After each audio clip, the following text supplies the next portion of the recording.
সুয়োরানীর বুঝি মরণকাল এলো। তার প্রাণ হাঁপিয়ে উঠেছে, তার কিছুই ভালো লাগছে না। বদ্যি বড়ি নিয়ে এলে, মধু দিয়ে মেরে বললে, খাও। সে ঠেলে ফেলে দিলে। রাজার কানে খবর গেল। রাজা তাড়াতাড়ি সভা ছেড়ে এলো। পাশে বসে জিজ্ঞাসা করলে, তোমার কি হয়েছে, কি চাই? সে গুমড়ে উঠে বললে, তোমরা সবাই যাও, একবার আমার শ্যাঙাতনিকে ডেকে দাও। শ্যাঙাতনি এলো।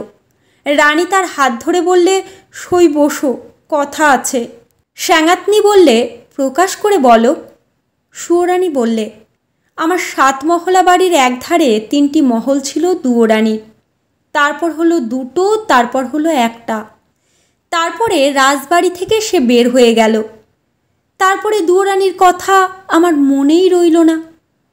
তারপরে একদিন দোলযাত্রা, নাট মন্দিরে যাচ্ছি ময়ূরপঙ্খী চড়ে। আগে লোক, পিছে লস্কর, ডাইনে বাজে বাঁশি, বায়ে বাজে মৃদঙ্গ। এমন সময় পথের পাশে নদীর ধারে ঘাটের উপরটিতে দেখি একখানি কুঁড়ে ঘর, চাঁপা গাছের ছায়ায়। বেড়া বেয়ে অপরাজিতার ফুল ফুটেছে। দুয়ারের সামনে চালের গুঁড়ো দিয়ে শঙ্খচক্রের আলপনা।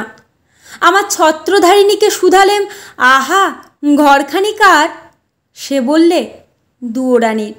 তারপরে ঘরে ফিরে এসে সন্ধ্যার সময় বসে আছি। ঘরে প্রদীপ জ্বালিনি, মুখে কথা নেই। রাজা এসে বললে, তোমার কি হয়েছে, কি চাই?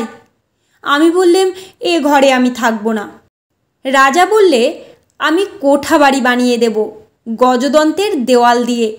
শঙ্খের গুঁড়োই মেঝেটি হবে দুধের ফেনার মতো সাদা।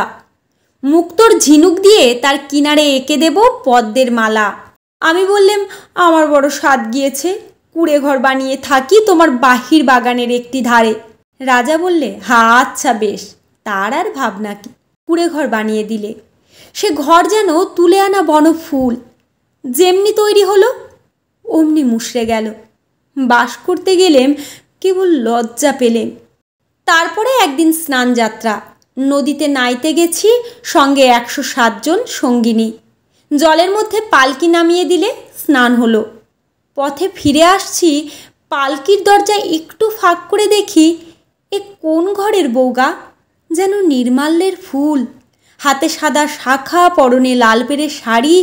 স্নানের পর ঘড়াই করে জল তুলে আনছে। সকালের আলো তার ভিজে চুলে আর ভিজে ঘড়ার উপর চিকিয়ে উঠেছে। ছত্রধারিণীকে শুধলেম, মেয়েটি কে, কোন দেব মন্দিরে তপস্যা করে? ছত্রধারিণী হেসে বললে, চিনতে পারলে না? ওই তো দুয়োরানী। তারপরে ঘরে ফিরে একলা বসে আছি, মুখে কথা নেই। রাজা এসে বললে, তোমার কি হয়েছে, কি চাই?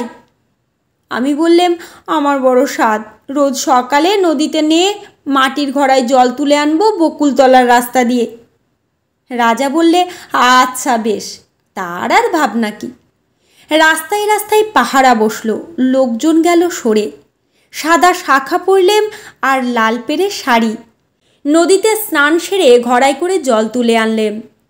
দুয়ারের কাছে এসে মনের দুঃখে সে ঘড়া আছড়ে ভাঙলেম। যা ভেবেছিলেন তা হলো না, শুধু লজ্জা পেলেম। তারপরে সেদিন রাসযাত্রা। মধুবনে জ্যোৎস্নারাতে তাঁবু পড়ল। সমস্ত রাত নাচ হলো, গান হলো। পরদিন সকালে হাতির উপর হাওদা চড়ল।